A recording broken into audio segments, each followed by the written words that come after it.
ขอเชิญแม่ชีสาวณีกดสวิตช์ธูปเทียนเครื่องทองน้อยเครื่องล่างเพื่อบูชาพระเดชพระคุณหลวงปู่ค่ะเครื่องล่าง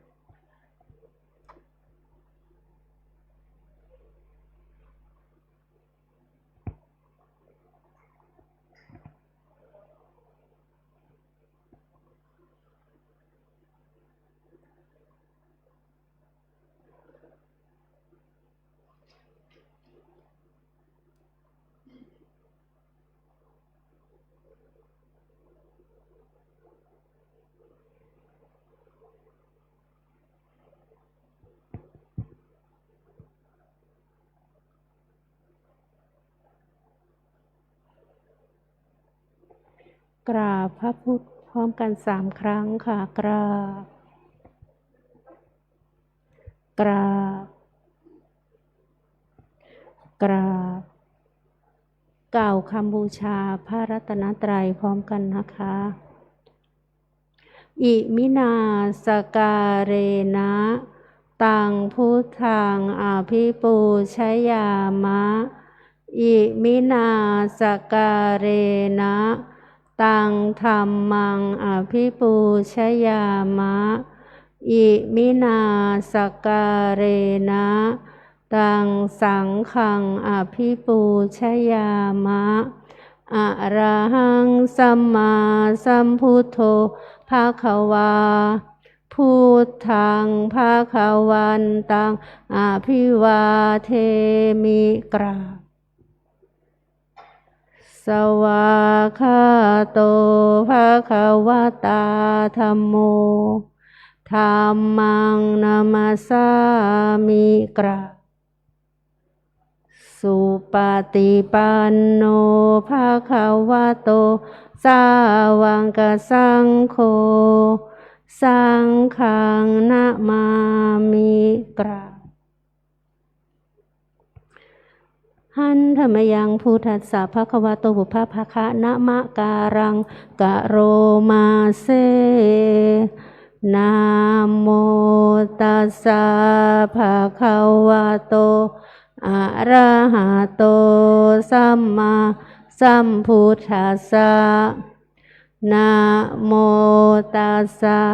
ภควโตอะระหะโตสัมมาสัมพุทธัสสะนะ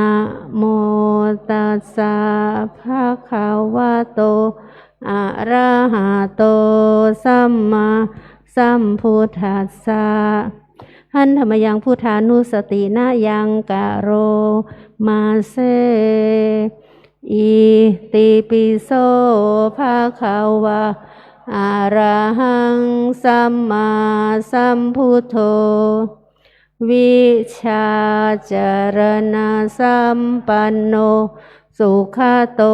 โลกวิทูอนุตตโรปุริสธรรมสารทิสัทธาเทวมนุสานังพุทโธภควาติกายเยนวาจายวเจตสาวาพุทเทกุกัมมังปะกตังมยายังพุทโธปฏิคันหตุอาจยันตังการันตะเรสังวลิตุงบะพุทเท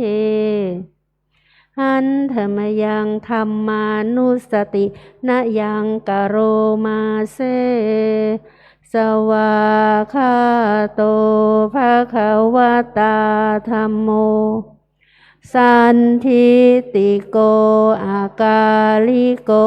เอหิปัสสิโกโอปานายิโกปัจจตังเวทิตาโพวินยูหิติกายเยนวาจายวเจตสาวาธัมเมกุกัมมังปะกตังมยายังธัมโมปฏิคันหตุอาจยันตังการันตะเรสังวลิตุงวะธัมเม หันธรรมยังสังขานุสตินายังกะโรมาเซสุปฏิปันโนภะคะวะโตสาวกสังโฆอุชุปฏิปันโนภะคะวะโตสาวกสังโฆยายาปฏิปันโนภะคะวะโตสาวกสังโฆสามีจิปฏิปันโน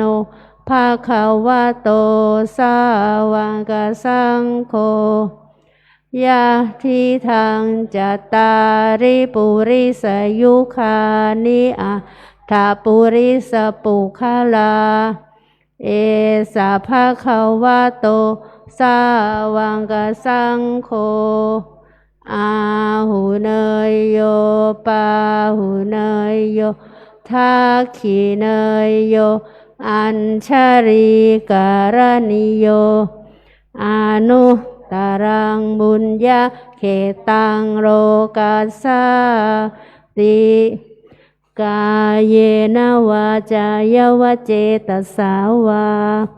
สังเคกุกัมมังปะกตังมยายังสังโฆปฏิคันหตุอจยันตัง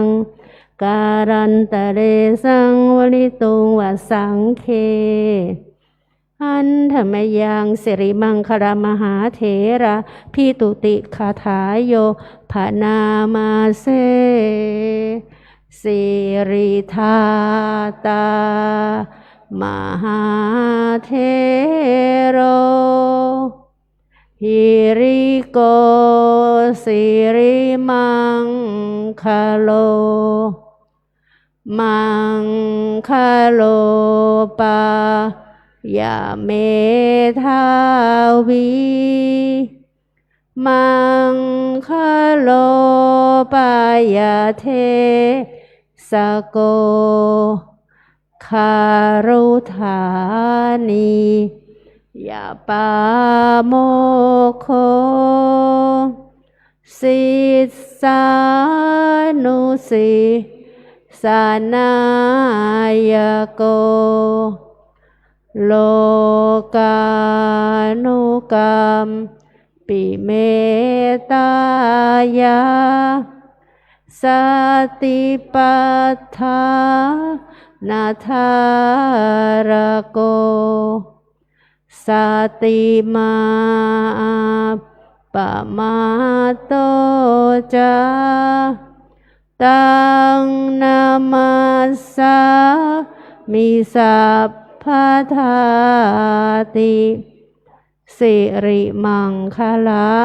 สมณวิสุทธิบงศ์โสภาสง่าองค์ทรงสิริมิวางวายสำรวมยืนเดินนั่งผู้พร้อมพังด้วยละอายปัญญาขจรขจายชี้อุบายอันมงคลควรแก่ฐานะครูนำสิทธิรู้ทุกหมู่ชนชาวโลกต่างได้ยนสงเคราะห์ชนด้วยเมตตาผู้ทรงสติปัฏฐานตลอดกาลทุกเวลาทรงนามสติมาไม่ประมาทองค์อาจงาม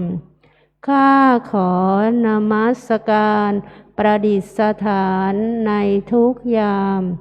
เถระผู้ทรงนามว่าสิริมังคโร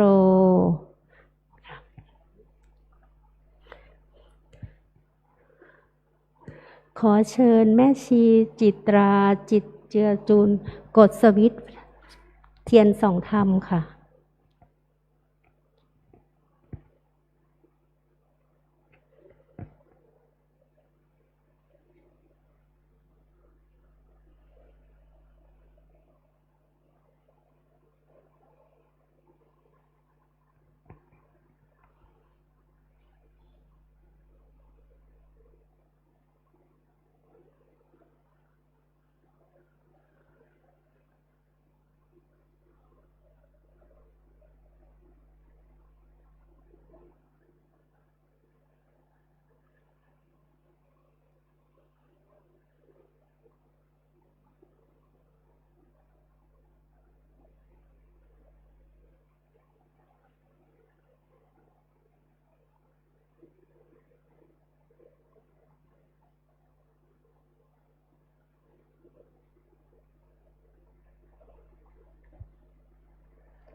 นิมนต์พระอาจารย์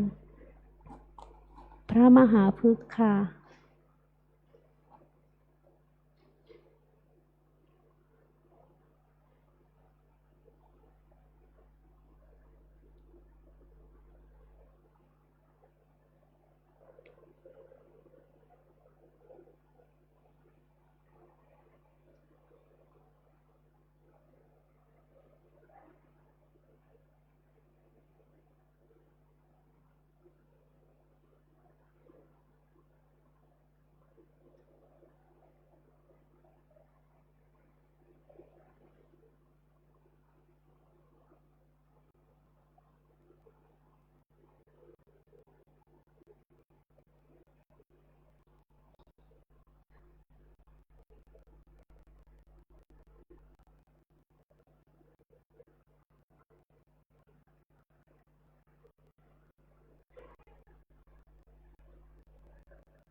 นิมนต์คณะสามเณรสมาทานศีลค่ะ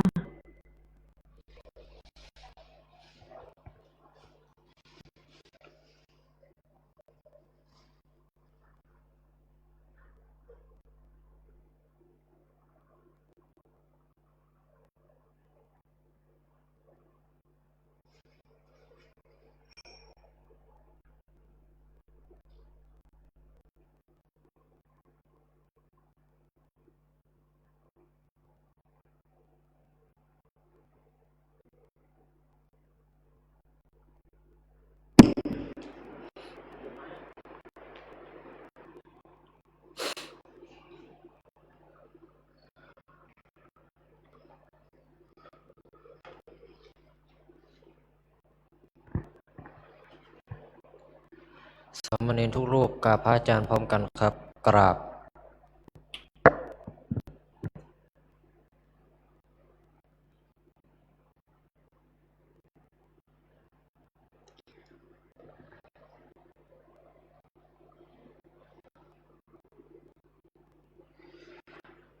มยังพันเตสารนาสิลังยาจามาทุ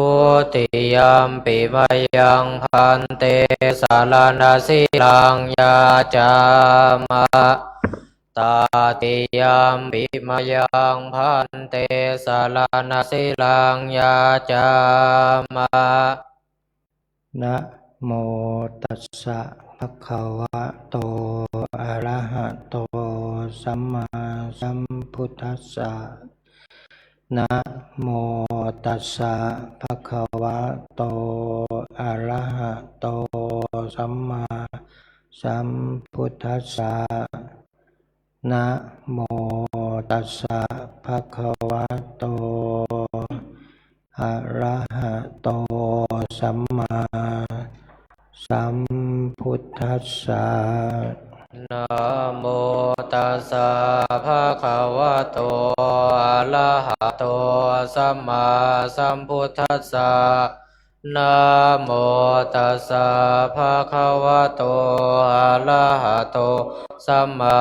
สัมพุทธัสสะนะโมตัสสะภะคะวะโตอะระหะโตสัมมาสัมพุทธัสสะยะมหังวทามิตังวเทธาอามาพันเตพุทธังสรณังคัจฉามิพุทธังสารนังคัจฉามิธัมมังสรณังคัจฉามิธัมมังสารนังคัจฉามิสังฆังสรณังคัจฉามิสังฆังสารนังคัจฉามิทุติยัมปิพุทธังสรณังคัจฉามิทุติยัมปิพุทธังสารนังคัจฉามิทุติยัมปิธัมมังสรณังคัจฉามิทุติยัมปิธัมมังสารนังคัจฉามิทุติยัมปิสังฆังสรณังคัจฉามิทุติยัมปิสังฆังสารนังคัจฉามิ ตติยัมปิพุทธังสรณังคัจฉามิ ตติยัมปิพุทธังสรณังคัจฉามิ ตติยัมปิธัมมังสรณังคัจฉามิ ตติยัมปิธัมมังสรณังคัจฉามิ ตติยัมปิสังฆังสรณังคัจฉามิ ตติยัมปิสังฆังสรณังคัจฉามิ ติสรณะขมนังนิธิตัง อามาพันเต ปานาติปาตาเวระมณี ปานาติปาตาเวรมณี อทินนาทานาเวระมณี อาทินนาทานาเวรมณี อพรหมจริยาเวระมณี อาพรหมจริยาเวรมณี มุสาวาทาเวระมณี มุสาวาทาเวรมณี สุราเมรยมัชฌะปมาทัฏฐานาเวระมณี สุลาเมลยามัชฌะปมาทัฏฐานาเวรมณี วิกาลโภชนาเวระมณี วิกาลโภชนาเวรมณี นัจจคีตะวาทิตะวิสุกทัสสนาเวระมณี นาจาคีตาวาทิตาวิสุกทัสสนาเวรมณี มาลาคันธาวิเลปนะธารณะมันดนะวิภูสนัทธานาเวระมณี มาลาคันธาวิเลปนาธาลนามันดานาวิภูสนาธานาเวรมณี อุจจาสยนะมหาสยนาเวระมณี อุจจาสยนามหาสยนาเวรมณี ชาตรูปะรัชตะปฏิฆานาเว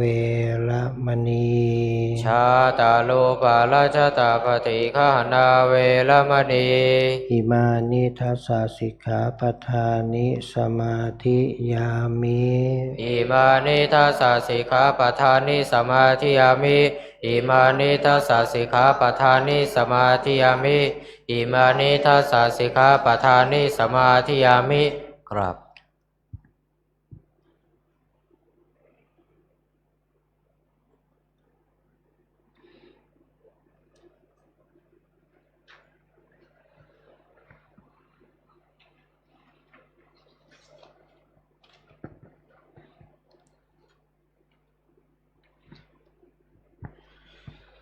สัมพุทโธโลเกอุปันโนมหากาลุนิโกมุนีธัมมาจักกังปวัตเตตวาโลเกอปติวันติยังโลกัสสะสังขาหังกาตุงจริตวาโลกัจจาลิกัง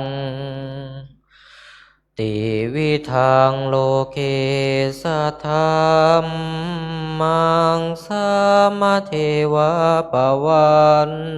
ติยังอนุปุเพนะสาวัตถิงปัตตวาเชตวเนวสังสามเณรานังนิสายา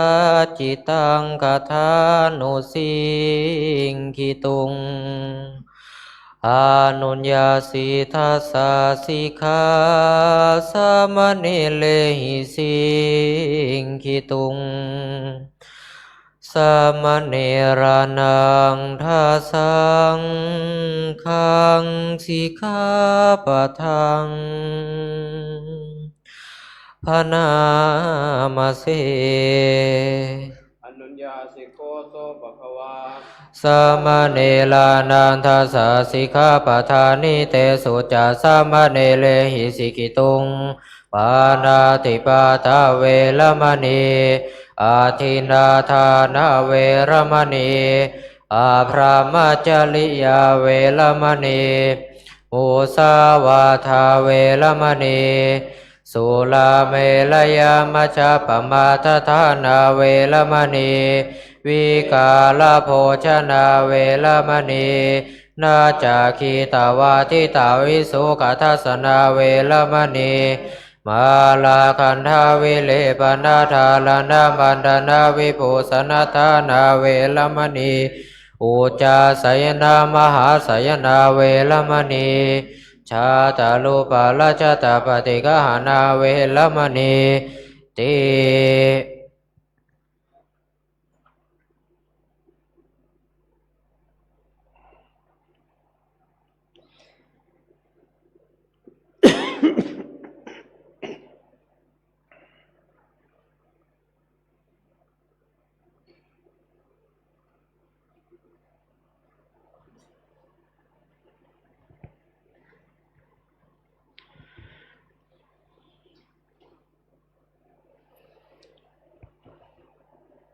ขอเชิญแม่ชีประจำมีสอนนะคะ ถวายพานขอศีลค่ะ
ขอเชิญแม่ชีอุบาสิกา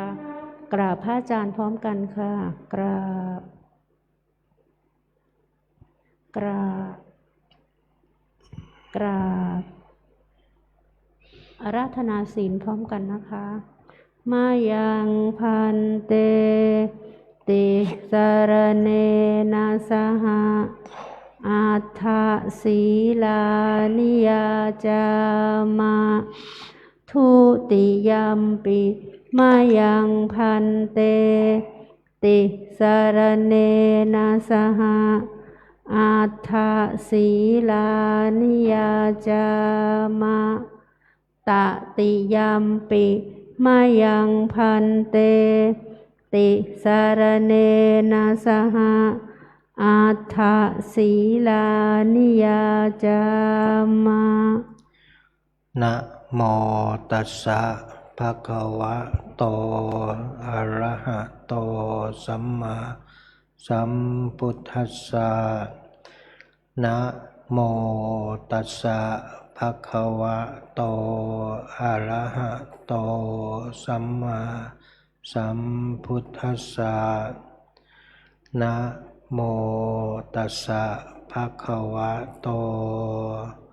อะระหะโตสัมมาสัมพุทธัสสะนะโมตัสสะภะคะวะโตอะระหะโตสัมมาสัมพุทธัสสะนะโมตัสสะภะคะวะโตอะระหะโตสัมมาสัมพุทธัสสะนะโมตัสสะภะคะวะโตอะระหะโตสัมมาสัมพุทธัสสะพุทธังสรณังคัจฉามิพุทธังสรณังคัจฉามิธัมมังสรณังคัจฉามิธัมมังสรณังคัจฉามิ สังฆังสรณังคัจฉามิ สังฆังสารนังคัจฉามิ ทุติยัมปิพุทธังสรณังคัจฉามิ ทุติยัมปิพุทธังสารนังคัจฉามิ ทุติยัมปิธัมมังสรณังคัจฉามิ ทุติยัมปิธัมมังสารนังคัจฉามิ ทุติยัมปิสังฆังสรณังคัจฉามิ ทุติยัมปิสังฆังสารนังคัจฉามิ ตติยัมปิพุทธังสรณังคัจฉามิ ตติยัมปิพุทธังสารนังคัจฉามิ ตติยัมปิธัมมังสรณังคัจฉามิ ตติยัมปิธัมมังสารนังคัจฉามิ ตติยัมปิสังฆังสรณังคัจฉามิ ตติยัมปิสังฆังสารนังคัจฉามิ ติสรณะขมนังนิธิตัง อามะพันเต ปานาติปาตาเวระมณีสิกขาปะทังสมาธิยามิ ปานาติปาตาเวระมณีสิกขาปะทังสมาธิยามิ อะทินนาทานาเวระมณีสิกขาปะทังสมาธิยามิ อะทินนาทานาเวระมณีสิกขาปะทังสมาธิยามิ อะพรหมจริยาเวระมณีสิกขาปะทังสมาธิยามิ อะพรหมจริยาเวระมณีสิกขาปะทังสมาธิยามิ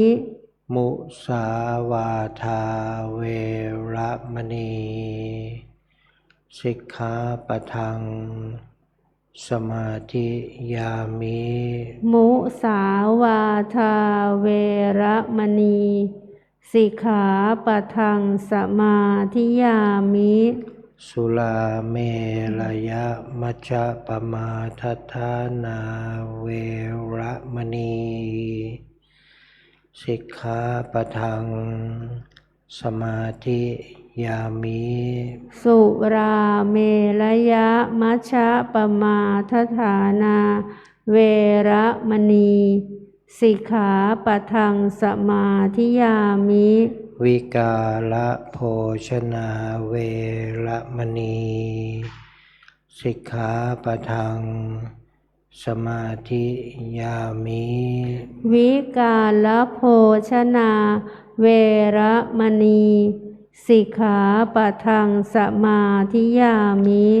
นัจจคีตะวาทิตาวิสุกะทัสสนะมาลาคันทะวิเลปนะทารณะมันดนะวิภูสะนัฏฐานาเวระมณีสิกขาปะทังสมาธิยามิ นัจจคีตะวาทิตะวิสุกทัสสนะมาลาคันทะวิเลปนะทารณะมันดนะวิภูสนาฐานาเวระมณีสิกขาปะทังสมาธิยามิ อุจจาสยนะมหาสยนาเวระมณีสิกขาปะทังสมาธิยามิ อุจจาสยนะมหาสยนาเวระมณีสิกขาปะทังสมาธิยามิ อิมานิอัฏฐสิกขาปะทานิสมาธิยามิ อิมานิอัฏฐสิกขาปทานิสมาธิยามิ อิมานิอัฏฐสิกขาปทานิสมาธิยามิอิมานิอัฏฐสิกขาปทานิสมาธิยามิอิมานิอัฏฐสิกขาปทานิสีเลนะสุขติงยันติสีเลนะโภคสัมปทาสีเลนะนิพพุติงยันติตัสมาสีลังวิโสทะเยสาธุสาธุสาธุกราบกราบกราบ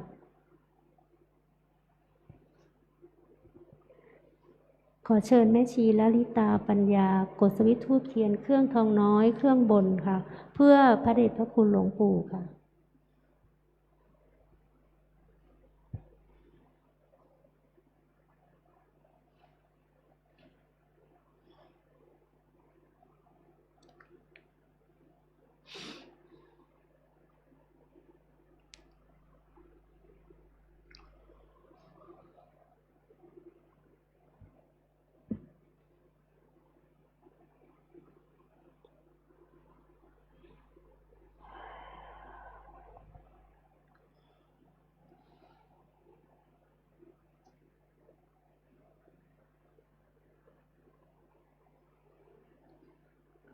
ขอเชิญแม่ชี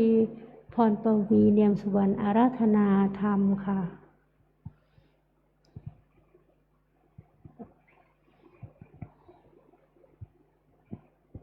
ขอเชิญท่านแม่ชีอุบาสกอุบาสิกาอาราธนาธรรมพร้อมกันค่ะรัมมาจะโลกาทิปติสหัมปติกัตตัญชลีอนาทิวรังอายาจถาสันติทัสสัตตาปราชักขชาติกาเทเสหิธัมมังอนุกัมปิมังปัชชังท้าวสหัมบดีพรหมเป็นบรมในพรหมาทรงฤทธิ์ที่ศักดาความบริสัทธิ์ทุกหมู่พรหมน้อมหัดนามัสการประดิษฐานณที่สมควรแล้วจึงบังคมชุลีบาทพระศาสดาขอพรอันประเสริฐวรเลิศมโหฬารปวงสัตว์ในโลกากิเลสน้อยก็ยังมีขอองค์พระจอมปราดสู่ธรรมาสอันรู้จริงโปรดปวงประชานิท่านจงโปรดแสดงธรรมนิมนต์ท่าน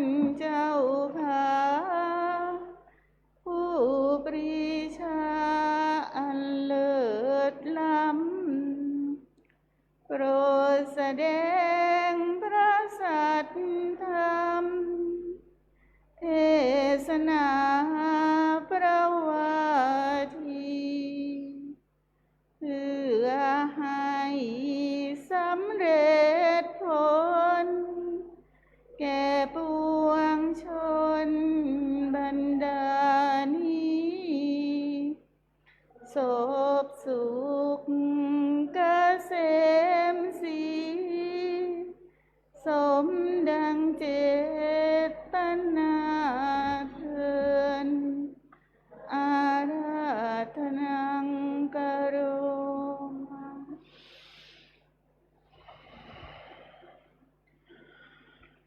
นะโมตัสสะภะคะวะโตอะระหะโตสัมมาสัมพุทธัสสะ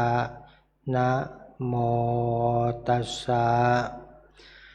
ภะคะวะโตอะระหะโตสัมมาสัมพุทธัสสะนะโมตัสสะภะคะวะโตอะระหะโตสัมมาสัมพุทธัสสะอัจเชวะกิจจะมาตัปปังโกชัญญามรณังสุเวติณโอกาสบัดนี้จักได้แสดงพระสัทธรรมเทศนาอันเป็นคำสั่งสอนขององค์สมเด็จพระสัมมาสัมพุทธเจ้าเพื่อเฉลิมฉลองศรัทธาความเลื่อมใสให้เกิดขึ้นแก่เหล่าภิกษุสามเณรแม่ชีโยคีผู้ปฏิบัติวิปัสสนาเพื่อให้เกิดสติปัญญาในการปฏิบัติวิปัสสนาสืบต่อไปดำเนินความตามพระคาถาที่ยกขึ้นไว้ณเบื้องต้นนั้นแปลความว่าบุคคลควร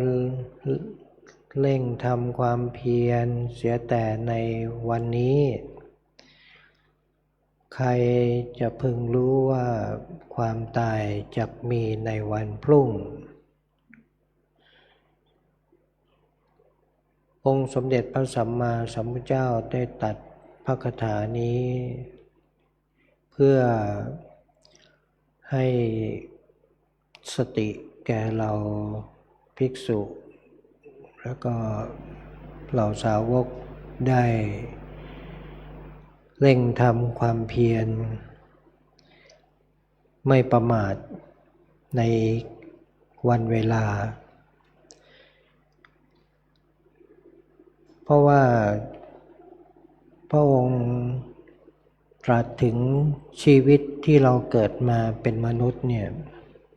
มันสั้นนักไม่เกิน100 ปีเราเกิดมาเนี่ยเป็นมนุษย์ยากที่จะเกิดมาได้เมื่อเกิดมาเป็นมนุษย์มีอาการครบ32ไม่บ้าใบ้บอดหนวกก็ควรทำความเพียรเพื่อให้พ้นไปจากการเวียนว่ายตายเกิดในวัฏสงสารจากบทพระคาถาเนี่ยคำว่าความเพียรใช้คำว่าอาตัปปังนะเป็นความเพียรที่ทำด้วยศรัทธาที่แน่วแน่ที่จะมุ่งตรงสู่พระนิพพานเป็นศรัทธาที่เห็นว่าในโลกนี้มันไม่เที่ยงนะให้ทำความเพียรเป็นการทำความเพียรอย่าง จริงจังไม่เหลาะแหละนะเจริญวิปัสสนามีความเพียรอย่างเด็ดเดี่ยวมั่นคงเรียนรู้อยู่กับปัจจุบันไม่ใช่ความเพียรที่เหมือนมีศรัทธาทำบ้างไม่ทำบ้างนะเป็นศรัทธาที่ผัดวันประกันพรุ่งเป็นวันนี้ทำวันนี้ไม่สบายขอพักนะต้องเป็นศรัทธาที่มั่นคงแน่วแน่และเด็ดเดี่ยวแม้ความตายมาอยู่ต่อหน้าก็ไม่หวั่นไหวไม่กลัวนะเป็นความเพียรที่เต็มเปี่ยมไปด้วยอินทรีย์และพละนะมีกำลังนี่แหละจึงเป็นความเพียรที่จะใช้ในการปฏิบัติวิปัสสนาเพื่อที่จะเห็นแจ้งแทงตลอดสามารถที่จะเรียนรู้ทุกกายก็ดีทุกใจก็ดีสำหรับผู้ปฏิบัติใหม่นะเดินจงกรมนั่งสมาธินะเกิดทุกขเวทนาก็ให้อดทนเรียนรู้ไปปวดหนอนะอย่าเพิ่งไปขยับมันอย่าเพิ่งไปแก้ไขมันให้อดทนปวดหนอไปเรียนรู้ไปเราจะเห็นความเปลี่ยนแปลงของทุกขเวทนาที่เกิดทางกายนะแรกๆก็นั่งเริ่มต้นจาก15นาที20นาทีนะขึ้นไปเรื่อยๆจนกระทั่งถึง1ชั่วโมงประมาณ30นาทีเนี่ยเวทนาเริ่มแรงขึ้นนะก็ให้อดทนเพื่อที่จะเรียนรู้มันปวดหนอปวดมากหนอเนี่ยให้เรียนรู้ไปอย่างนี้อดทนถ้าทนไม่ไหวจริงๆมันร้องโอ้ยนะก็อาจจะให้ขยับสักครั้งหนึ่งแต่อย่าไปขยับบ่อยๆทนไม่ไหวจริงๆนะหรือใครที่มีจิตใจที่เด็ดเดี่ยวมั่นคงไม่กลัวก็ไม่ต้องไปขยับมันไม่ต้องไปกลัวว่าเดี๋ยวจะนั่งจนลุกไม่ได้เดี๋ยวจะเดินไม่ได้มันไม่ถึงขนาดนั้นนะเนี่ยหลักสูตรเนี่ยค่อยๆขยับขึ้นไปบวกวันละ5นาทีจนแค่ถึงสูงสุดก็แค่1ชั่วโมงมันไม่ถึงขนาดที่ว่าจะเดินไม่ได้หรอกแต่จิตใจที่ประกอบด้วยศรัทธาที่หวั่นไหวศรัทธาที่ไม่มั่นคงก็ไม่อยากที่จะทนทุกขเวทนาตรงนี้จะอ้างนู่นอ้างนี่นะเท่าที่สอบอารมณ์บางคนเนี่ยสอนยากนะ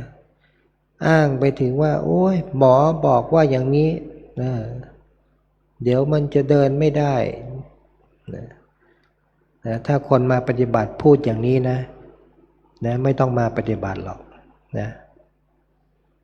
ไม่ต้องมาปฏิบัตินะอยู่เฉยๆสบายๆก็เวียนว่ายตายเกิดไปนะมันไม่เห็นที่สุดหรอกเราเนี่ย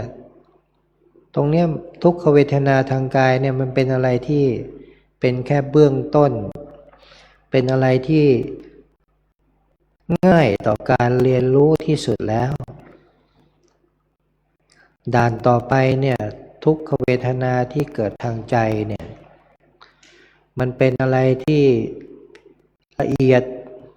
แล้วก็เรียนรู้ยากนะถ้าหากเราไม่ผ่านด่านแรกด่านที่สองนี่ไม่ต้องไปพูดถึงนะเราอยากจะพ้นทุกข์เนี่ยสิ่งที่เราต้องเรียนรู้ก็คือทุกข์นั่นแหละเรียนรู้ไปทุกข์ที่สุดเป็นยังไงเราต้องรู้มันนะทุกข์ทางกายทุกข์ที่สุดเป็นยังไงทุกข์ทางใจทุกข์ที่สุดเป็นยังไงเนี่ยเราเรียนรู้มันไปอย่างนี้อย่าไปอ้างนู่นอ้างนี่นะเราต้องมีศรัทธาที่มั่นคงไม่หวั่นไหวเนี่ยอันนี้เป็นแค่เบื้องต้นนะเรียนรู้ทุกข์ดันต่อไปเนี่ยคือตัณหาสาเหตุที่เกิดทุกข์เนี่ยความอยากกามตัณหาภวตัณหาวิภวตัณหาความอยากในกามความใคร่นะในรูปนะเสียงกลิ่นรสสัมผัสธรรมารมณ์เมื่อตัวนี้มันเกิดขึ้นนะให้ละมันอย่าไปตามใจมันนะติดในรูปถ้าเราติดนะตัณหาเนี่ยมันทำให้เราติดความอยากเนี่ยอยากได้อยากมีอยากเป็นถ้าความอยากเกิดขึ้นในการปฏิบัติให้กำหนดละมันแค่รู้และละรู้และละมันอย่าไปตามใจมันคนที่ปฏิบัติแล้วหลงทางนี่แหละตัวตัณหานี่แหละถ้าอยากก็อยากได้อีกอยากได้อีกนะอยากได้เนี่ยมันสุขมันสงบติดนะติดในสุขในความสงบเนี่ยอยากนั่งให้มันสงบอย่างเงี้ยไม่มีทุกขเวทนามันสบายเนี่ยก็จะติดมันอย่างนี้แหละเมื่อติดแล้วมันก็จะไม่พัฒนาไม่ก้าวหน้านะการปฏิบัติเนี่ยมันเหมือนเราเดินทางในมรรคหนทางเนี่ยเป็นทางสายตรงถ้าผู้ปฏิบัติถูกต้องก็แค่เรียนรู้ละละรู้ละละมันแค่รู้มันเป็นสิ่งที่เหมือนทางผ่านเราจะไม่แวะไม่ยึดไม่ติดตรงไหนทั้งนั้นแต่ถ้าเราหลงไปติดมาแล้วนะครูบาอาจารย์วิปัสสนาจารย์ก็จะแนะนำให้ทิ้งมันนะหากเราทิ้งมันได้เราก็จะพัฒนาการปฏิบัติเราก็จะก้าวหน้าต่อไปเนี่ยผู้ปฏิบัติใหม่ๆเนี่ยจะหลงตรงนี้นะตัวตัณหาเนี่ยกามตัณหาภวตัณหาเนี่ยอยากมีอยากเป็นนะเห็นเขาอื่นเขาปฏิบัติแล้วอยากได้มั่งโอ้ยคนนี้เป็นอริยบุคคลเป็นโสดาบันเราอยากได้ความเป็นอริยบุคคลโสดาบันเป็นต้นนะอยากปฏิบัติเนี่ยอยากมีอยากเป็นถ้าเราปฏิบัติด้วยความอยากแบบนี้นะมันก็จะเป็นตัวที่ขวางการปฏิบัติอย่างหนึ่งให้ละเสียนะให้ค่อยๆทำไปนะให้ค่อยๆทำไปไม่งั้นเนี่ยเราจะแสวงหานะคนปฏิบัติใหม่ๆโยคีผู้ปฏิบัติใหม่ๆจะคิดปรุงแต่งไปว่าสภาวะที่เราอยากได้เนี่ยเป็นอย่างนู้นเป็นอย่างนี้นะแล้วก็ไปปรุงแต่งจิตมันปรุงแต่งตามที่เราคิดนั่นแหละมันหลอกเรานะหลอกเราเนี่ยพระเถระเนี่ยในสมัยก่อนเนี่ยหลงไปนั่งก็คิดไปปรุงแต่งนะ ไปสร้างนิมิตขึ้นมา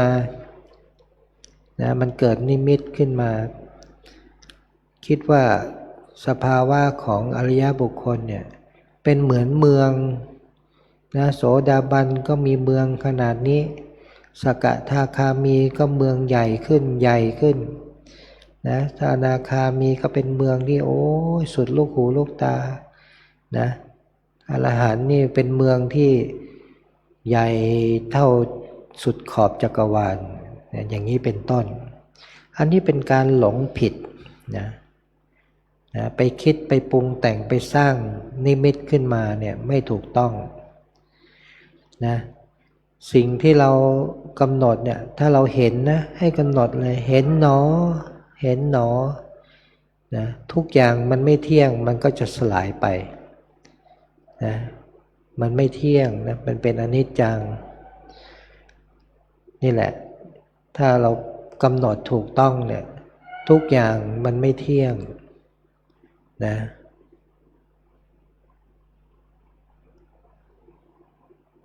เราปฏิบัติเนี่ยต้อง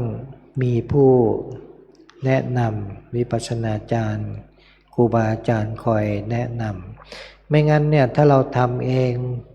มันก็เหมือนเราเดินเข้าไปในป่าลึกโดยที่ไม่มีผู้นำทางนะ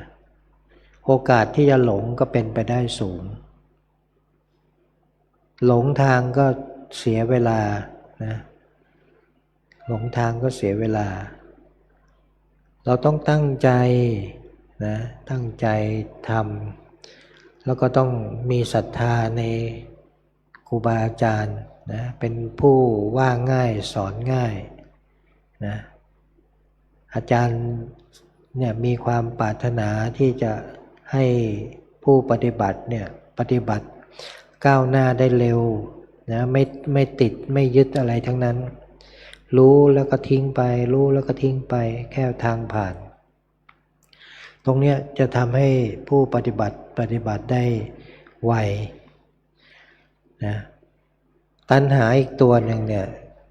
วิภวตัณหานะเวลาเจอทุกข์นะมันจะไม่อยากนะไม่อยากที่จะปฏิบัติต่ออยากจะหนีนะอยากจะขยับเนี่ยตัวเนี้ยนะมันไม่อยากที่จะอดทนนะก็ไม่ต้องไปตามใจมันนะให้ทนไปให้ทนไปนะทนไปถึงจุดที่มันสูงสุดนะมันก็จะคลายนะเราก็จะเรียนรู้ไปอย่างนี้ทุกอย่างมันไม่เที่ยงนะพุทธเจ้าตรัสไว้นะรูปนามเนี่ยมันไม่เที่ยงเกิดดับเปลี่ยนแปลงไปเรื่อยเนี่ยถ้าเรารู้เนี่ยตัวตัณหาเนี่ยไม่ตามใจมันรู้แค่รู้แล้วก็ละไม่ไปยึดไม่ไปติดมันนะไม่ติดไม่หนีนะเรียนรู้อย่างเดียวนะรู้ทิ้งไปละตัณหา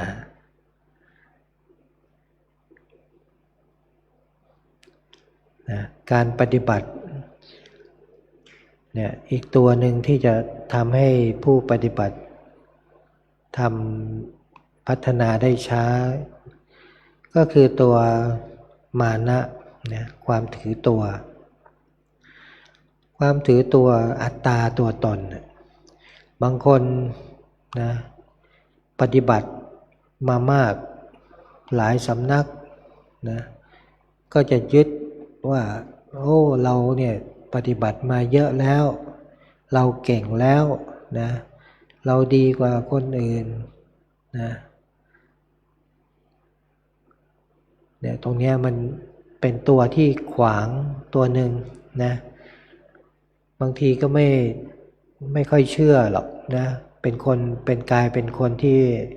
ว่ายากสอนยากไปบอกให้ทำอย่างนี้นะก็บอกว่าอ้างสำนักอื่นสอนมาอย่างนี้ไม่ยอมทำตามเนี่ยมันก็ขัดกันก็มักจะทำตามสิ่งที่ตนเองคิดว่าถูก ไม่ยอมทำตามครูบาอาจารย์ที่สอนสั่งบางทีเนี่ยคิดว่าตัวเองเก่งกว่าครูบาอาจารย์ด้วยซ้ำไปนะอันนี้มันก็เป็นตัวที่ขวางการปฏิบัติทำให้การปฏิบัติเนิ่นช้าเท่าที่สอบอารมณ์มาเนี่ย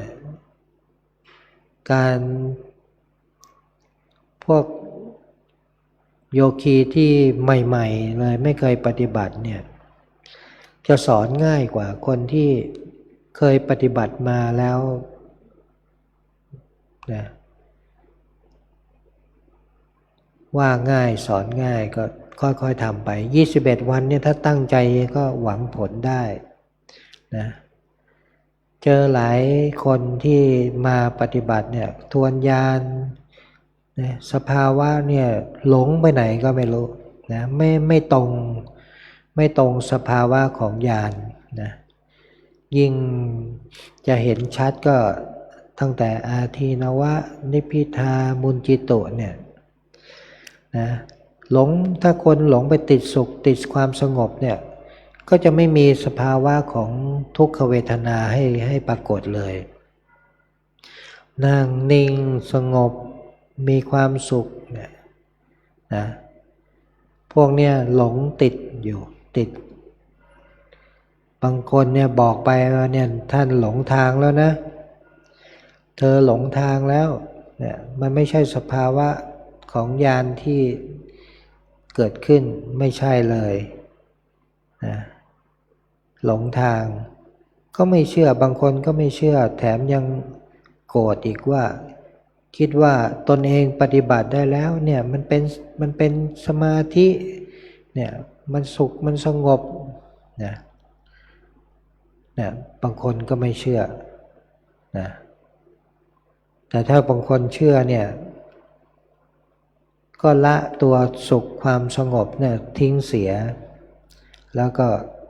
สามารถกลับมาสู่สภาวะญาณได้ตรงนี้มันก็เป็นบทพิสูจน์อย่างหนึ่งว่าเนี่ยถ้าเราไปติด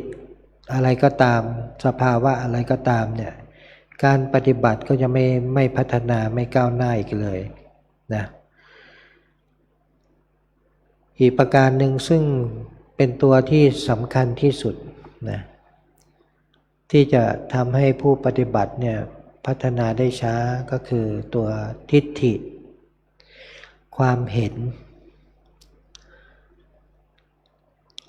ตัวเนี้ยความเห็นต้องเป็นสัมมาทิฏฐินะซึ่งอยู่ในองค์มรรค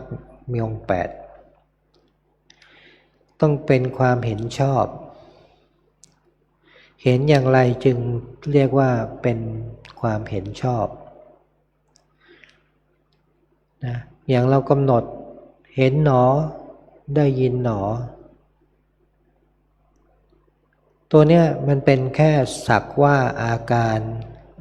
เห็นอาการได้ยินอาการคิดเนี่ย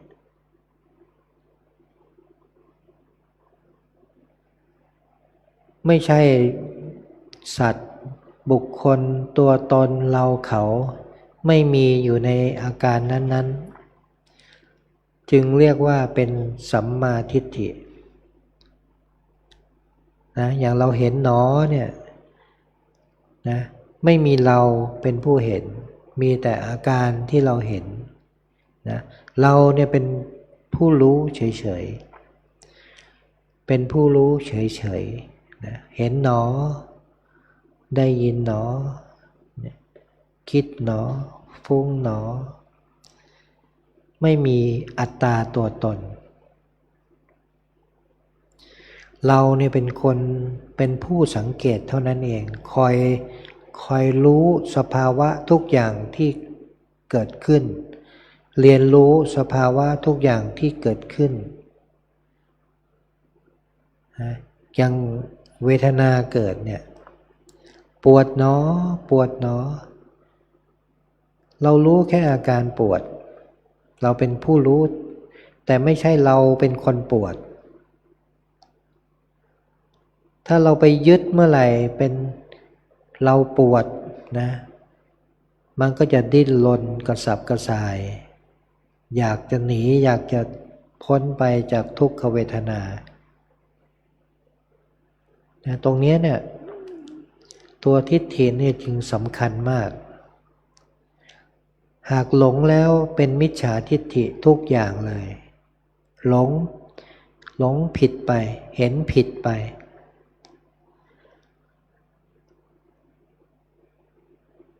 เนี่ยทั้งสามประการก็คือตัณหามานะและทิฏฐิเนี่ยจึงเป็นเหตุทำให้ผู้ปฏิบัติไม่ก้าวหน้าการพัฒนาก็ช้านะ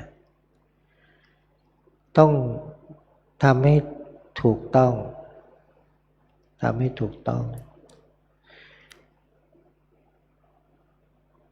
วิปัสสนาเนี่ยแปลว่าเห็นนะปัสสนาแปลว่าเห็นวิเศษแจ้งต่างเห็นแจ้งตามความจริงนะเห็นหนอได้ยินหนอหากมีตัณหาเข้ามานะมันจะอยากนะเห็นแล้วมันก็อยากจะเห็นอีกไม่ใช่นะแค่เห็นก็ละไปเห็นก็อยู่ปัจจุบันถ้าใครเนี่ยนั่งไปเห็นนิมิตภาพขึ้นมาแล้วไปตามดูนะไปตามดูนะบางแรกๆก็อาจจะเป็นแสงสว่างเป็นแสงขาวแสงสว่างขึ้นมาเป็นท้องฟ้าเป็นบางทีขึ้นมาเป็นภาพบรรยากาศภาพวิวทิวทัศน์เป็นบ้านเป็นเมืองเป็นเหตุการณ์ขึ้นมาอย่าไปตามดูนะให้เห็นหนอมันก็จะหายไปแต่ถ้าเราไม่กำหนดเราไปตามดูนะไปตามดูไปเรื่อยมันจะเป็นยังไงมันจะจริงไหมเนี่ยถ้าผู้ปฏิบัติทำอย่างนี้นะแรกมันจะทำให้เชื่อก็มันจะเอาเหตุการณ์ที่เกิดขึ้นจริงมาหลอกนะมันจะทำให้ผู้ปฏิบัติเนี่ยหลงไปกับนิมิตตรงนี้เชื่อโดยสนิทใจนะครั้งที่หนึ่งครั้งที่สองครั้งที่สามมันจริงเรามีความรู้พิเศษแล้วมันจะทำให้คิดไปอย่างนี้นะมันหลอกไปอย่างนี้เห็นก็ดีได้ยินก็ดีนะบางทีมีทั้งภาพทั้งเสียงเนี่ยมันหลอกจนกระทั่งแน่ใจแล้วว่าปักใจว่าเราเป็นผู้วิเศษนะมีความรู้พิเศษเนี่ยลำดับต่อไปมันจะเพี้ยนผิดไปนะเนี่ยตรงนี้มันจะเป็นเหตุให้ผู้ปฏิบัตินะวิปลาสนะบางคนเนี่ยถึงขนาดว่าเสียสติเป็นบ้าไปเลยนะซึ่งตรงนี้เนี่ยมันเป็นกิเลสนะซึ่งคนปฏิบัติก็ต้องตั้งใจนะยิ่งตั้งใจถ้ายิ่งเจอกิเลสตัวนี้แล้วหลงเนี่ยหลงหัวปักหัวปั๊มเลยนะกว่าจะรู้เนี่ยแทบบ้านะถ้าไม่มีการสอบอารมณ์ไม่มีครูบาอาจารย์สอนคอยบอกคอยเตือนก็หลงไปนะเนี่ยบางคนเนี่ยคิดว่าตนเองเนี่ยเป็นผู้วิเศษนะมีญาณอย่างรู้เนี่ยบางทีไม่เชื่อแม้กระทั่งครูบาอาจารย์นะคิดว่าตัวเองเก่งแล้วเนี่ยตรงนี้แหละมันเป็นเหตุให้ทำให้วิปลาสเสียสติเป็นบ้าไปนะ ถึงไม่เป็นขนาดนั้นมันก็ทำให้หลงทางติดอยู่กับตรงนี้แหละไม่ไปไหนหรอกนะบางคนก็มันผิดเป้าหมายนะผิดเป้าหมายเป้าหมายเราเนี่ยก็คือการพ้นจากการเวียนว่ายตายเกิดแต่ถ้าหลงไปตรงเนี้ยมันไม่เห็นเลยเป้าหมายนะมันก็เล่นมันก็สนุกไปกับความรู้ตรงนี้เท่านั้นเองจนวันหนึ่งเนี่ยมันเพี้ยนมันบ้าขึ้นมาเนี่ยก็ต้องไปรักษานะเสียเวลานะการปฏิบัติเนี่ยจึงต้องมีครูบาอาจารย์คอยชี้นำนะคอยแนะคอยชี้เนี่ยการทำความเพียรเนี่ยก็ต้องทำให้มีสัมมาทิฏฐิเนี่ยเป็นตัวที่เป็นประเด็นหลักเลยนะถ้าเป็นมิจฉาทิฏฐิเมื่อไหร่ก็หลงทางเมื่อนั้นสวนทางเลยนะสวนทางเราอยากจะพ้นไปจากการเวียนว่ายตายเกิดแต่ถ้าเป็นมิจฉาทิฏฐิเนี่ยวัฏฏะสงสารเนี่ยอีกยาวไกลนะอีกยาวไกลเนี่ยแล้วเราเนี่ยเกิดมาเป็นมนุษย์เนี่ยมันไม่ได้มีเวลายาวขนาดนั้นที่จะมาเสียเวลามากมายนะหากเราหลงทางเนี่ยชาตินี้อาจจะสูญเปล่าอีกชาติหนึ่งนะยิ่งบางคนเนี่ยหลงไปนะไปเล่นสิ่งที่ตรงข้ามเป็นเรียกเป็นสายดำเป็นคุณไสยอะไรนะถ้าหลงไปขนาดนั้นน่ะมีอบายเป็นที่ไปอย่างเดียวเท่านั้นนะอุตส่าห์เกิดมาเป็นมนุษย์ได้พบพระพุทธศาสนานะได้มาบวชในบวรพุทธศาสนาได้มาเจอครูบาอาจารย์นะได้มาปฏิบัติวิปัสสนาถ้ายังหลงไปอย่างนั้นเนี่ยโอ้ยเวลาตายไปนี่จะโอ้พอไปถึงอบายไปยังนรก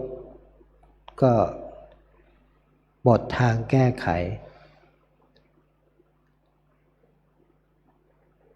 แต่มันเป็นมิจฉาทิฏฐิเนี่ยมันสวนทางเลยนะแทนที่เราจะพ้นไปกับการเวียนว่าย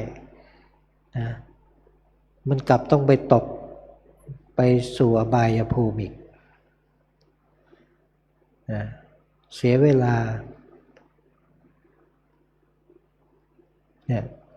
เพราะฉะนั้นเนี่ยการปฏิบัติวิปัสสนาเนี่ยเราต้องเข้าใจหลักให้ถูกต้องเราเนี่ยเป็นผู้รู้คอยสังเกตแล้วก็เรียนรู้เท่านั้นเองไม่เอาอะไรทั้งนั้นรู้แล้วก็ทิ้งรู้แล้วก็ทิ้งนะถ้าทำได้แค่นี้แหละปฏิบัติได้ไวได้เร็วนะไม่ยึดไม่ติดอะไรทั้งนั้นนะเนี่ยพุทธเจ้าบอกว่าเนี่ยอย่างบางคนเนี่ยปฏิบัติไปก็นะไปหลงอยู่กับอดีตนะอดีตความทรงจำที่มันดีก็ตามไม่ดีก็ตามนะส่วนใหญ่เนี่ยเวลาปฏิบัติไปนะไปไม่พอใจกับสิ่งที่มันล่วงไปแล้วอดีตที่มันล่วงไปแล้วเศร้าเสียใจนะทำกรรมกับผู้อื่นไว้นะหรือว่าผู้อื่นมาทำกรรมกับเราแล้วเราเก็บไว้เป็นความโกรธความแค้นอาฆาตจองเวรเวลาปฏิบัติเนี่ย สภาวะตรงนี้มันเกิดขึ้น เมื่อเกิดขึ้นโกรธก็ดีอาฆาตแค้นให้มีปัญญาที่จะรู้มันแล้วก็ละมันละอย่างไรให้อภัยเสียนะให้ยกเป็นอโหสิกรรมไปตรงนี้เนี่ยมันเป็นอาสวะที่เก็บข้ามภพข้ามชาติมันต่อภพต่อชาติให้รู้และละไปให้อภัยเสียแม้ว่ามันจะหนักหนาสาหัสอย่างไรเราไม่สามารถที่จะไปแก้ไขสิ่งที่มันเกิดขึ้นในอดีตได้ทุกอย่างเกิดแล้วนะปัจจุบันเนี่ยมันก็ไม่ได้เกิดอยู่นะเพียงแต่เราไม่ปล่อยวางมันโอ้ยเขาทำเราโกรธมากนะเบียดเบียนเรานะบางทีเนี่ยฆ่าพ่อฆ่าแม่เราอย่างเงี้ยเราไม่สามารถให้อภัยได้ถ้าเป็นปุถุชนธรรมดาเนี่ยแต่ถ้าเราเกิดปัญญาเนี่ยโอ้ยมันเป็นกรรมที่ทำต่อกันนะถ้าเราสามารถที่จะให้อภัยให้เป็นอโหสิกรรมได้มันก็จะจบมันจะไม่มีการจองเวรในภพต่อไปนี่แหละมันเป็นการละความยึดมั่นถือมั่นอีกประการหนึ่งแม้ในอนาคตนะมันยังไม่เกิดขึ้นความปรารถนาอะไรก็ดีเนี่ยมันก็บางสิ่งบางอย่างความปรารถนาบางอย่างมันก็ขวางการปฏิบัตินะอย่างเช่นบางคนเนี่ยปรารถนาพุทธภูมิปรารถนาที่จะได้เป็นพระพุทธเจ้านะบางทีอาจจะปรารถนามาหลายภพหลายชาติหรือบางคนเนี่ยไปปรารถนาเพราะเห็นว่ามีคนสอนคนให้เอ่ยนะเอ่ยบอกจะได้ไปเป็นพระพุทธเจ้านะต้องทำอย่างนี้สร้างบารมีไปมันอีกนานนะเราสามารถที่จะพ้นจากวัฏฏะได้ภายในชาตินี้นะหากเราตั้งใจจริงๆไม่ต้องไปรอนะมันทุกข์แสนสาหัสเราต้องบำเพ็ญบารมียาวไกลนะหากยังไม่ได้พุทธพยากรณ์เนี่ยให้ละเสียละถอนคำอธิษฐานสิ้นถ้าเราถอนคำอธิษฐานการปฏิบัติก็จะก้าวหน้าได้หากไม่ถอนคำอธิษฐานความปรารถนาตรงนี้ก็จะขวางการปฏิบัติเวลาเข้าอธิษฐานเนี่ยก็จะไม่เกิดสภาวะอะไรที่มันเป็นสิ่งที่จะทำให้เกิดมรรคผลได้นะมรรคผลจะถูกตัดรอนด้วยความปรารถนาตรงนี้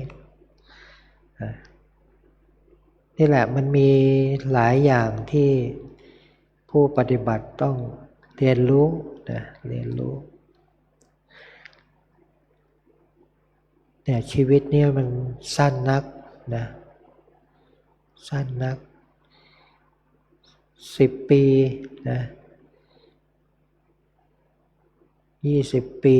30 ปีนะมี10 ปีไม่กี่ครั้งเราก็หมดอายุขัยแล้วเดี๋ยวนี้คนอายุ80-90นะถึง100นี่ก็ยากนะ90 กว่านี่ก็กำลังถดถอยนะบางคนมาเริ่มปฏิบัติท้ายแล้วนะอายุ80นะกำลังก็น้อยนะไม่เหมือนสมัยเป็นหนุ่มเป็นสาวก็ไม่เป็นไรนะเราเนี่ยกายนี่มันไม่ใช่ของเราหรอกเราเป็นผู้เรียนรู้มันเราใช้มันนะใช้มัน ใช้ตามที่เราทำได้ประคับประคองไปนะถ้าเราทำได้ถูกต้องเนี่ยนะการปฏิบัติเนี่ยก็ไม่ใช่สิ่งที่มันยากเกินไปไม่ใช่สิ่งที่มันยากเกินไปหลักสูตรเนี่ยตามประสบการณ์นะมันเหมือนมันเป็นสเต็ปเป็นเหมือนเดินไปตามลำดับเหมือนมีบันไดขึ้นบันไดเป็นขั้นบันไดขึ้นไปนะเพราะการกำหนดเนี่ยมีระยะเดินแล้วก็ตอนนั่งเนี่ยมีสภาวะนะเพิ่มการกำหนดจุดเนี่ยทั้ง28จุดเนี่ยมันทำให้สภาวะธรรมเป็นไปตามลำดับในระยะเวลาที่สั้นตามประสบการณ์เนี่ยก่อนที่จะมาปฏิบัติที่นี่โอ้ยกว่าจะปฏิบัติผ่านแต่ละยานเนี่ยไม่ใช่ของง่ายนะไม่ใช่ของง่ายนะหลงไปกับวิปัสสนูปกิเลสเนี่ยโอ้ก็ใช้เวลาเป็นเดือน3 เดือนเนี่ยยังไม่รู้เรื่องอะไรเลยก็นะนึกถึงสมัยที่ปฏิบัติใหม่ๆ3 เดือน7 เดือนปีหนึ่งนะสภาวะธรรมไปได้ช้ามากนะถ้านึกย้อนไปนะแต่มาปฏิบัติเนี่ยที่สำนักวัดพระธาตุเนี่ยโอ้มันไปตามลำดับง่ายนะถ้าคนไม่มีกรรมหนักหนาสาหัสอะไรเนี่ยเป็นไปตามลำดับใน21 วันเนี่ยหวังผลได้สำหรับผู้ใหม่นะถ้าตั้งใจจริงนะทำตามที่แนะนำเนี่ยเดินเราตามรู้ตลอดตั้งแต่ตื่นนอนจนเข้านอนแหละนะกำหนดอิริยาบถย่อยไม่ปล่อยให้สติขาดตอนตามรู้ตลอดอิริยาบถต่างๆไม่ใช่แค่เดินจงกรมนั่งสมาธิก็ทำจริงจังนะไม่ทำเล่นเนี่ยพอเข้าอาทิตย์ที่2เนี่ยจะให้เก็บอารมณ์แล้วการเก็บอารมณ์ก็คือเหมือนอยู่คนเดียวเนี่ยนะไม่มองหน้าใครไม่คุยกับใครนะปฏิบัติอย่างเดียวเหมือนอยู่คนเดียวแต่ทำอย่างเงี้ยแล้วก็กำหนดอิริยาบถย่อยมันจะทำให้การปฏิบัติเนี่ยก้าวหน้าได้ไวนะก้าวหน้าได้ไวแต่ถ้าเราเผลอสติบ่อยๆเนี่ยการพัฒนาก็ช้านะ21 วันนี่ก็คนที่เข้าอธิษฐานถ้าตั้งใจทำเนี่ยสภาวะมรรคผลมันก็เกิดแต่ถ้าเราทำเล่นๆไม่จริงจังทำบ้างไม่ทำบ้างความเพียรไม่พออินทรีย์พละไม่แก่กล้าเข้าอธิษฐานไปก็ทำไม่ได้ง่วงอยากจะนอนบางคนก็นอนเลยไม่ไหวนะไม่ผ่านมันก็เสียเวลาไปนะแต่ถ้าเราทำจริงจังจริงจังเนี่ยโอ้ไม่ยากหรอกนะไม่ยากเกินความสามารถนะเพราะฉะนั้นเราจะเสียเวลาทำไมทำทั้งทีทำด้วยศรัทธาที่มั่นคง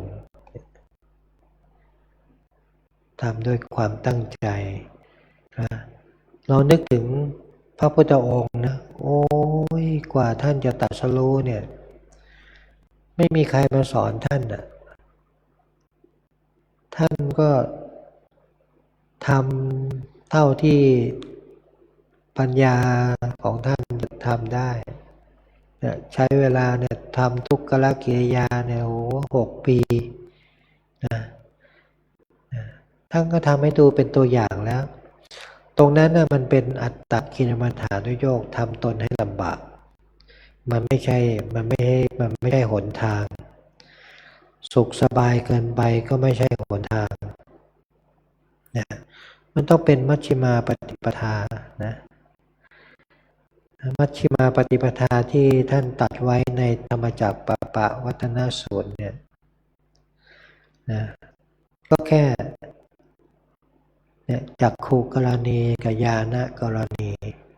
จักขุกรณีก็คือเห็นนะสังเกตเห็นไปญาณกรณีก็รู้ไปแค่นั้นเองเห็นกับรู้นี่แหละเป็นทางสายกลางนะไม่ไปบังคับถ้าเราบังคับมันก็เป็นอัตตานะเป็นอัตตาตัวตนเป็นมานะขึ้นมามันก็หลงทางไปอีกนี่แหละทำให้ถูกต้องนะทำให้ถูกต้องสภาวะธรรมที่มันเกิดเนี่ยมากผลเมื่อมากผลเกิดขึ้นแล้วโอ้มันคุ้มค่ามากกับสิ่งที่เราลงทุนเวลานะทำความเพียรแค่โสดาบันเนี่ยโอ้ยขนาดเนี่ยเท้าสักกะนะอินนะยังอยากจะได้เลยนะยังอยากจะได้ซึ่งมันเป็นแค่มรรคผลเบื้องต้นนะขนาดราชาแห่งสวรรค์ชั้นดาวดึงส์ก็ปรารถนานะ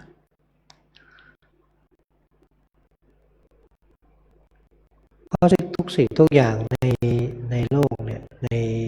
วัฏฏะสงสารเนี่ยมันไม่เที่ยงนะมันไม่เที่ยงนะอนิจจังทุกขังมันทนสภาพเดิมไม่ได้หรอกทุกสิ่งทุกอย่างเนี่ยมันย่อมเสื่อมย่อมสลายไปเพราะมันเป็นอนัตตามันไม่ใช่ของเรานะเราไม่สามารถไปบังคับบัญชามันได้เลยเนี่ยขันธ์ห้าที่เราใช้มันอยู่เนี่ยกายเวทนารูปเวทนาสัญญาสังขารวิญญาณเนี่ยรูปนะมันก็ย่อมเสื่อมไปแก่ไปเรื่อยแหละแก่ไปเรื่อยวันหนึ่งก็หมดอายุนะหมดอายุหากเราปัญญาไม่เกิดนะรูปมันก็ทิ้งไว้นะจิตมันก็ออกไปหารูปใหม่เวียนว่ายตายเกิดไปไม่มีที่สุดแต่เราปฏิบัติแล้วเกิดปัญญาแล้วเราไม่ยึดแล้วนะเราไม่ยึดมันนะเข้าไปสู่จิตดั้งเดิมซึ่งมันไม่มีรูปไม่มีนามไม่มีการปรุงแต่งไม่มีแม้กระทั่งเวลาไม่มีอดีตไม่มีปัจจุบันไม่มีอนาคตนั่นแหละจึงเป็นวิมุตติเป็นนิพพานหากเราเกิดปัญญา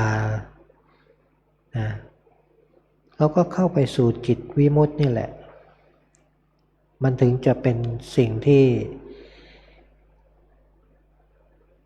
เป็นจุดจบของวัฏฏะสงสารเป็นจุดจบนะหมดเชื้อที่จะมาเกิดนะถ้าปัญญาตรงนี้เกิดเนี่ยอาสวะขยายานบังเกิดขึ้นนะอาสวะก็คือกิเลสที่มันนอนเนื่องที่เรามาสั่งสมเนี่ยนะอารมณ์ที่มันต่างๆที่มันเกิดทางตาหูจมูกลิ้นกายใจเราเก็บไว้ทั้งนั้นแหละสั่งสมข้ามภพข้ามชาติมา หากปัญญาตรงนี้เกิดขึ้นเนี่ยวิมุตติเกิดอาสวะขยายานเกิดอาสวะทั้งหลายที่เราสั่งสมมาไม่รู้กี่ภพกี่ชาติมันจะสลายไปหมดเลยไม่มีความยึดติดอีกจนไม่เหลือเชื้อนะไม่เหลือเชื้อที่จะไปเกิดอีกตรงนี้แหละจึงเป็นเป้าหมายนะเป็นจุดสูงสุดของพุทธศาสนานะเป็นสิ่งที่พระพุทธเจ้าทุกๆพระองค์ปรารถนาให้เหล่าสาวกได้เข้าถึงตรงนี้นะอย่าไปเสียเวลากับสิ่งต่างๆที่อยู่ในโลกนะเพราะมันไม่เที่ยงมันทนสภาพเดิมไม่ได้มันแปรเปลี่ยนนะมันไม่ใช่ของเราทั้งนั้นตายไปเอาอะไรไปไม่ได้สักอย่างนะแล้วเราจะไปยึดมันทำไมนี่แหละถ้าเราปัญญาเกิดอย่างนี้เนี่ยสภาวะธรรมทุกอย่างเราก็จะไม่ยึดทั้งนั้นแค่รู้ไปรู้ซื่อๆนะรู้เฉยๆนี่แหละจึงชื่อว่าทำความเพียรได้ถูกต้องนะเร่งทำความเพียรเสียแต่ในวันนี้นะไม่มีใครที่จะรู้หรอกว่าพรุ่งนี้จะตายแล้วนะไม่ต้องไปผัดวันประกันพรุ่งสมดังที่ยกขึ้นไว้ในพระคาถายกขึ้นไว้ในเบื้องต้นเนี่ยนะควรทำความเพียรเสียแต่ในวันนี้ใครจะเพิ่งรู้ว่าความตายจะมีในวันพรุ่งนะก็ในท้ายที่สุดของพระธรรมเทศนาก็ขออำนาจของคุณพระศรีรัตนตรัยบารมีของครูบาอาจารย์มีพระเดชพระคุณพระพรหมมงคลหลวงปู่ทองสิริมังคโลเป็นต้นจงเป็นตบะเดชะเป็นพลวะปัจจัยให้เหล่าภิกษุสามเณรแม่ชีโยคีทุกรูปคนนะได้ปฏิบัติธรรมก้าวหน้าจนกระทั่งเข้าสู่มรรคผลนิพพานในการไม่ช้าไม่นานด้วยกันทุกรูปทุกคนเทินแสดงธรรมมาก็เห็นว่าพอสมควรแก่เวลาจึงขอยุติลงคงไว้แต่เพียงเท่านี้เอวังก็มีด้วยประการฉนี้หันธรรมยังสาธุกรังกโรมาเซสาธุสาธุสาธุอาหังพุทธันจะธัมมันจะสังฆันจะสรณังคตาอุปาสิกตังเทเส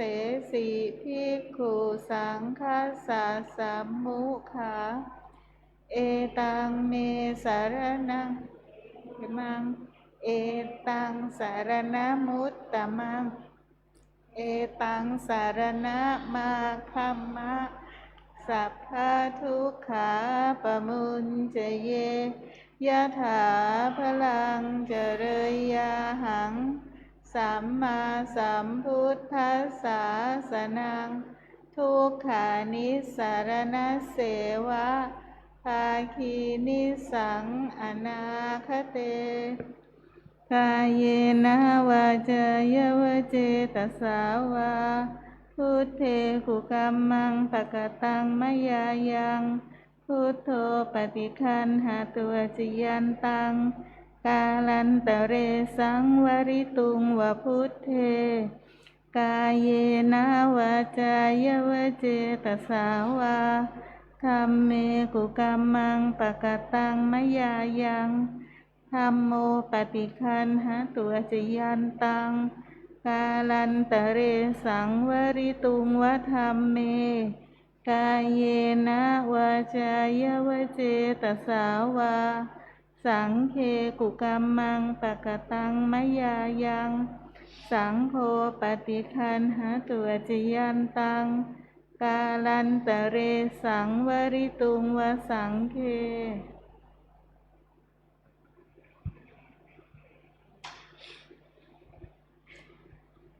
ขอเชิญแม่ชีราศีอินทรวิชัยถวายทายธรรมพระอาจารย์ค่ะ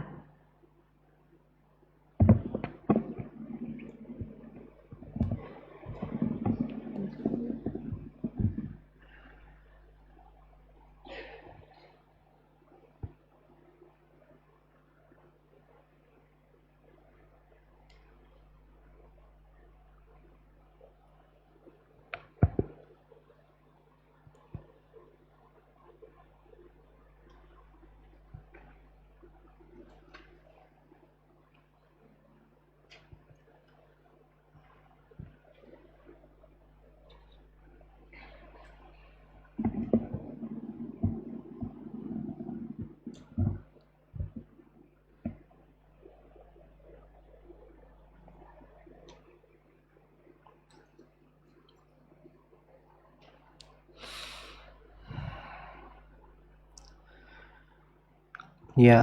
ถาวาลิวาหาปุราปาริปุเรนติสาคารังเอวะเมวะอิโตทินังเปตานังอุปกัปปติ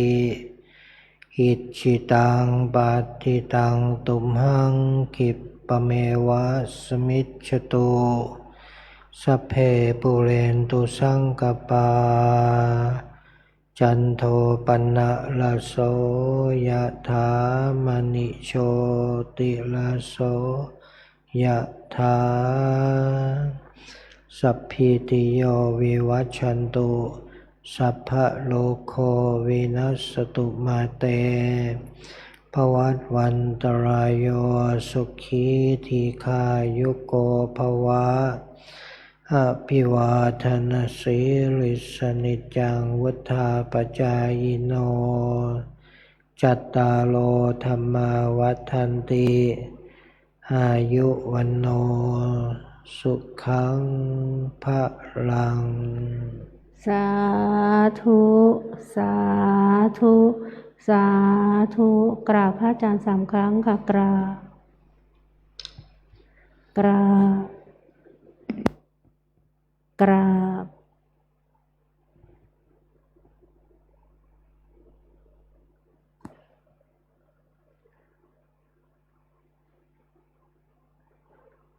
ขอเชิญทุกท่านเจริญจิตภาวนา10 นาทีนะคะ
อเชิญทุกท่าน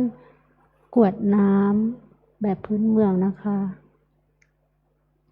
อีทังทานากัมมังนิพพานาปัจจโยโหตุโนนิจังอีทังศีลกัมมังนิพพานาปัจจโยโหตุโนนิจังอีทังภาวนากัมมังนิพพานาปัจจโยโหตุโนนิจังยังกินจิกุสลังกตัพพังกัมมังสัพเพหิกาเตหิกาตังปุญญังโนอนุโมทันตุสุนันตุโพนโตเยเทวะอาสมิงธาเนอาทิคาตาทิคายุกาสัทธาโหนตุสัพพสัตตานังสุขีอัตตานังปริหารันตุมาตาปิตาสุขีตาโหนตุทุกขาปะมุญจันตุสัพเพยาติกาสุขีตาโหนตุทุกขาปะมุญจันตุสัพเพอะยาติกาสุขีตาโหนตุทุกขาปะมุจจันตุสัพเพปิสาสัพเพยัคขาสัพเพเปตาสุขีตาโหนตุทุกขาปะมุจจันตุสัพเพนัคขตาสุขีตาโหนตุทุกขาปะมุจจันตุสัพเพเทวาสุขีตาโหนตุทุกขาปะมุจจันตุสัพเพอาจาริยุปัชฌายาสุขีตาโหนตุทุกขาปะมุจจันตุสัพพสัมปตินะสมิจฉันตุโววันทา